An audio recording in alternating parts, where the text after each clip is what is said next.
सुप्रभात प्यारे बच्चों। ई शिक्षण कार्यक्रम में आपका स्वागत है।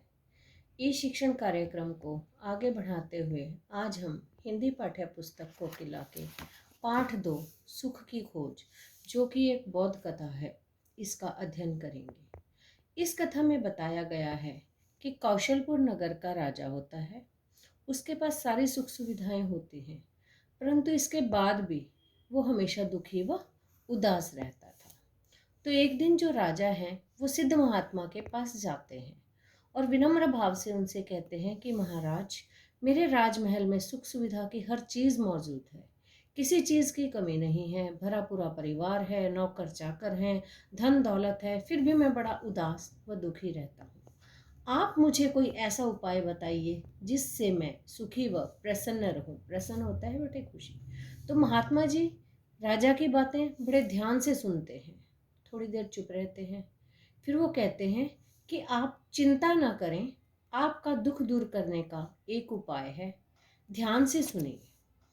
एक रात आप किसी सुखी आदमी की चादर ओढ़कर सो जाएं, फिर आपका सारा दुख दूर हो जाएगा। तो राजा सोचता है कि तो बड़ा आसान उपाय है, मेरे राज्य में तो सुखी आदमियों की कमी ही नहीं है, तो मैं तो एक नहीं बहुत सारी चादरें मंगवा सकता हूँ। तो जो राजा होता है फिर वो क्या करता है, अपने सेवकों को अपने पास बुलाता है और उनको राज्य के अलग अलग भागों में भेज देता है। तो राजा के सेवक सुखी आदमी की तलाश में गांव गांव घूमने लगते हैं। उनके सामने जो भी आदमी आता वो उससे पूछते, क्यों भाई, क्या तुम सुखी हो? परंतु प्रत्येक व्यक्ति से नकारात्मक यानी कि नेगेटिव उत्तर पाकर उनका उत्साह यानी कि जोश ठंडा पड़ जाता। बहुत कोशिश करने के बाद भी उन्हें एक भी सुखी आदमी नहीं मिला। हर व्यक्ति किसी न किसी तरीके से दुखी था। कोई गरीब था, किसी को बच्चे नहीं थे, किसी का जो है बेटा अच्छा नहीं था, किसी को मान सम्मान नहीं मिल रहा था, कोई शादी ना होने के कारण उदास था। तो कहने का मतलब है कि इस प्रकार प्रत्येक व्यक्ति को कोई ना कोई शिकायत थी। तो अंत में जो राजा के सेवक हैं वो बड़े निराश हो जाते हैं और राजमहल लौटने का फैसला कर लेते हैं।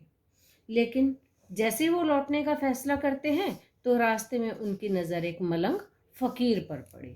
वो निश्चिंत होकर, निश्चिंत होता है बेटे बेफिक्र होकर, इकता रहा ये रहा, बजाते हुए कोई गीत गा रहा था, अल्लाह रहम कर, यानी कि हे भगवान दया करो।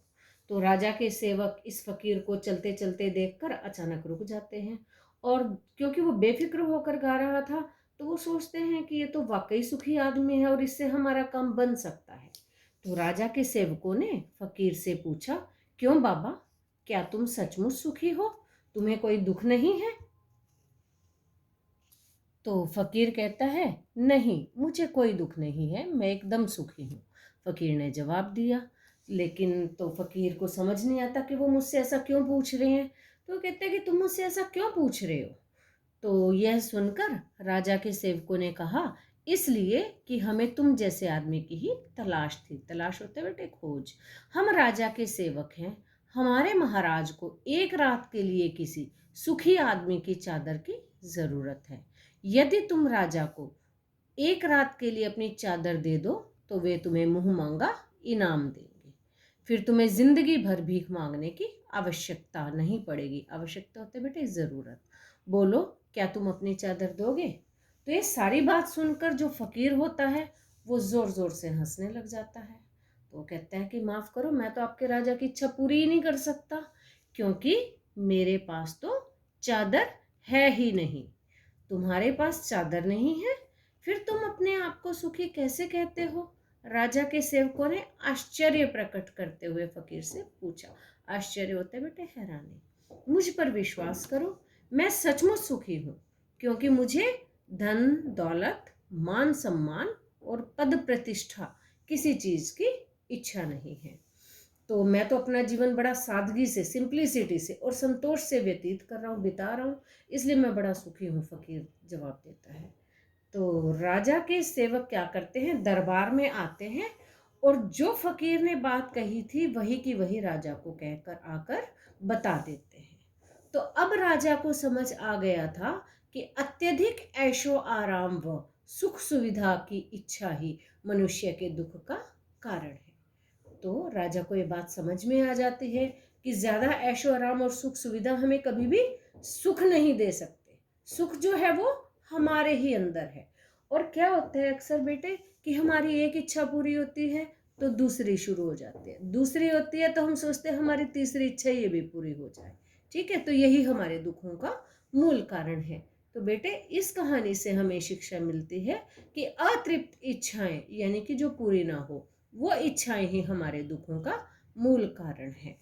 तो इस कहानी से हमें ये शिक्षा मिली। तो बच्चों, आपने ये पूरी कहानी सुनी, इसके बाद आप क्या करेंगे, इस पूरी बोध कथा को आप अपने आप अध्ययन करेंगे, रीड करेंगे इसको, और जो भी आपके कठिन शब्द हैं उनको आप अच्छे से रीड करेंगे। जो कठिन शब्द हैं उनका प्रोनाउंसिएशन बार बार करेंगे। और एक बात और अंत में कहूँगी बेटे, घर में रहो, सुरक्षित रहो, सेफ रहो, बाहर जाने की कोई ज़रूरत नहीं है।